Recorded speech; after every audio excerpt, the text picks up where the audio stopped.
How are the girls grieving their disillusion to conventional marriage, motherhood, and romance in general? How are the girls dealing with that grief in 2026, asking for a friend? There was always like little breadcrumbs, little hints, especially like in my early 20s, but something about that frontal lobe developing, it's like boom. Please don't go out with your friends. Hello, everyone. I hope you guys are genuinely doing well and taking care of yourselves. My name is Bri. This is Bri Offline, and I'm so glad to have you here today. Okay. Please get comfortable, get a snack, a little drinky drink, whatever. I am calling all the lover girls specifically. Don't be shy, girl, even if you no longer identify. You're still welcome here, okay? Because I've been stewing on some things for the last couple weeks, especially since we're coming out of February now. We had Valentine's Day, and I am just genuinely curious about the state of the lover girls and how you guys are navigating this dating climate. Because I somehow, throughout my journey of healing and focusing on my own well-being and blah, blah, blah, I somehow tricked myself into thinking that I was no longer a lover girl and I just wasn't interested in romance. So like I said, this conversation is going to get real interesting. So let's get into it. So aside from the dating climate being overly cooked, I personally had my own reasons for stepping back and just taking a break. And coincidentally, that has been in tandem with the whole decentering men movement that we have been going through. But there's something about Gen Z specifically that is very individualistic. I'm older Gen Z, by the way. And there's something about our generation that is overly individualistic that can be extremely isolating. And while I do recognize that in order to do the necessary work on oneself, whether that's like career, fitness, whatever you're personally working on, there is going to be a season where it's important to self-isolate, to kind of like prioritize your own well-being and to be a bit more self-focused. But the irony in that is that eventually you're going to get to a point, and I've gotten to a point where I'm like, damn, it would be really nice to share this new and improved, evolved, more beautiful, fabulous version of myself with somebody who's worthy of my time. It's time to get back out there and, make new friends, date, have fun, enjoy this new version of myself. I'm like peeking around the corner and I'm scared. Like what's going on out here?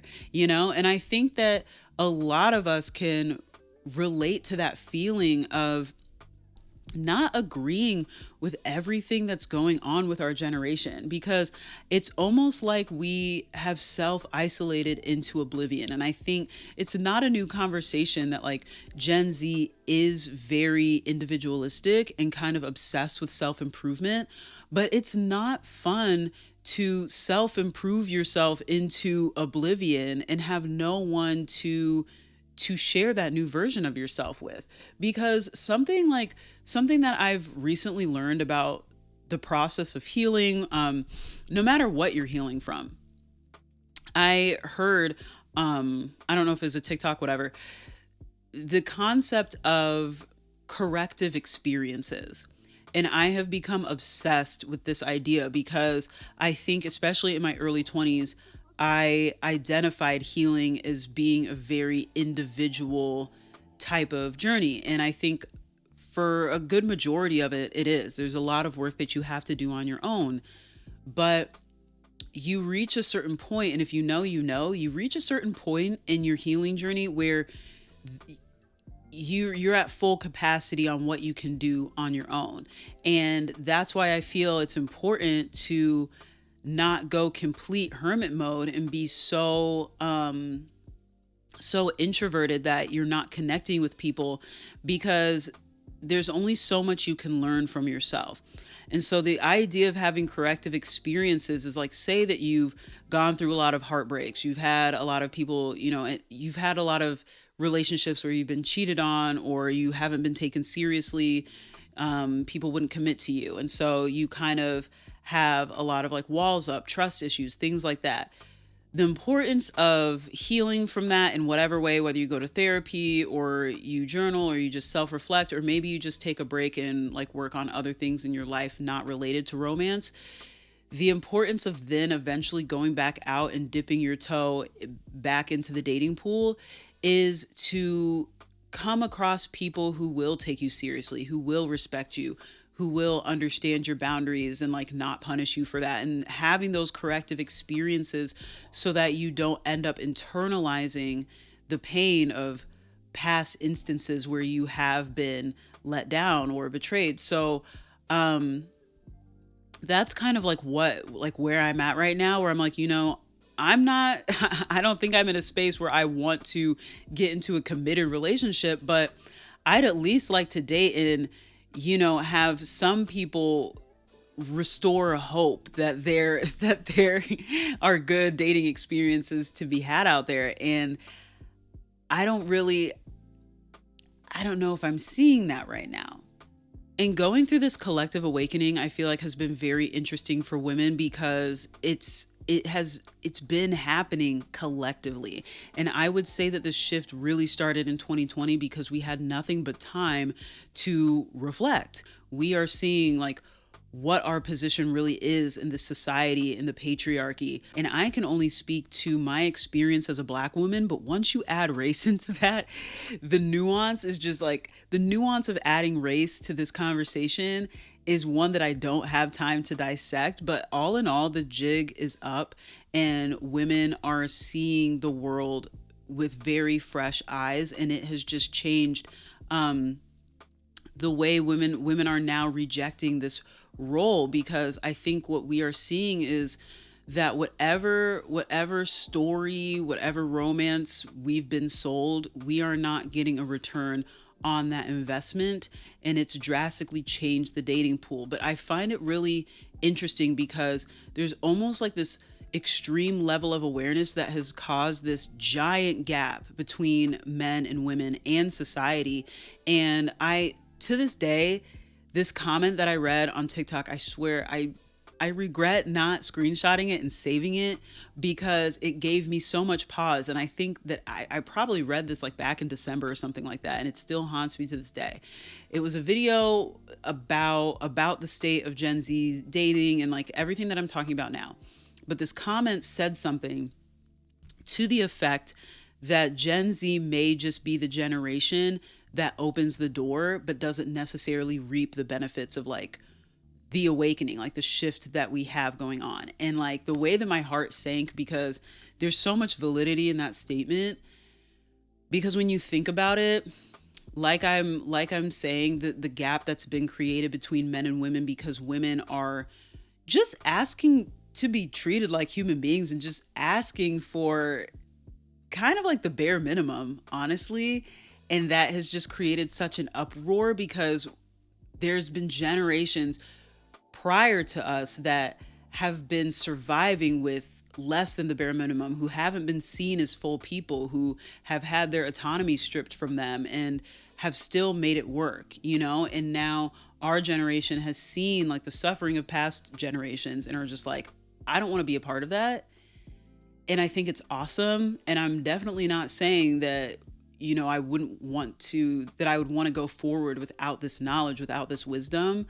But change takes time, and we are already seeing such a visceral reaction from men, from society. And it begs the question, will it take several generations before this gap closes enough to where women feel like they can date again? And so this has gotten really deep and really serious. But like I said, the lover girl in me has started like knocking on the door to my heart. Okay. And I don't know what to do with her. I don't know how to navigate the realization that I didn't kill her just because I decided to like focus on other things. Like she has just been like in the waiting room, silently evolving and growing with me. I'm not as naive as I was in my late teens, especially in my early 20s, but I still desire the things that I desire. Pour it back into yourself, chase your dreams, build your dream career. But in the end of the day, very important part of this conversation, I never thought that I would get here. I never thought that I would get to this point, and I'm so grateful. But I never thought that I'd get to this point where I am like critically thinking, like I'm logically thinking, logic over love. I never thought that I'd get to this point where I'm like, you know what? I don't think that benefits me because now I don't want to speak for everybody. Don't get triggered. Don't jump me. But I don't find it surprising that a lot of lover girls, especially if like you're younger, have also struggled with a lack of boundaries, people pleasing, like overly romanticizing things and being very idealistic. I don't find that to be a coincidence, and it's something that I went through myself. So to be in this place where it's like, I don't think that this will be for my betterment 5 years from now. I don't think that we are aligned intellectually. I love that for me. I love that for you. But it's kind of taken the whimsy out.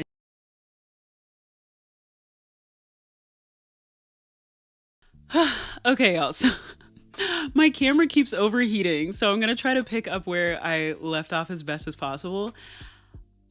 I don't think that this is about finding a solution, and it's definitely not a doom and gloom.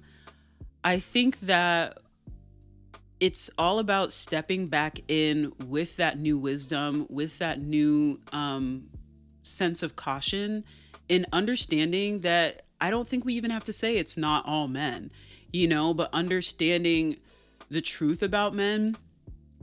And I think that as lover girls, it's up to you whether or not, with the knowledge that we have, with the experiences that we've heard from other women, are you going to choose to participate or not? Because there are so many other ways to enjoy your life that I think other women have been exploring these, I don't even like to say non-traditional, but it's considered that way based off of society and like what we've all been programmed to view as normal.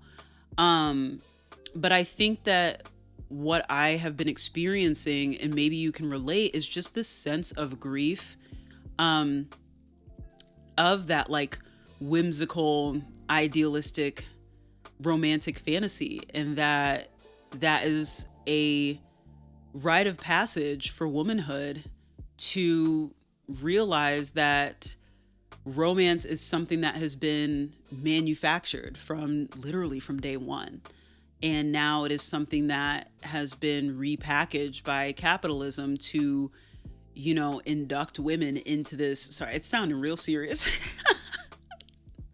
But, I was about to get real serious. But it is a way to get women to participate in the patriarchy.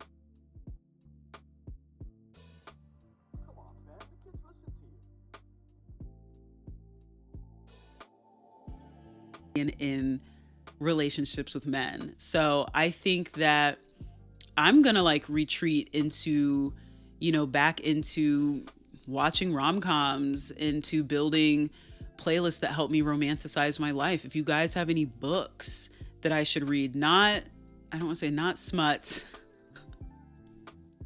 not smut, okay? I just want maybe like a cutesy little book that I can read and that I can like escape into.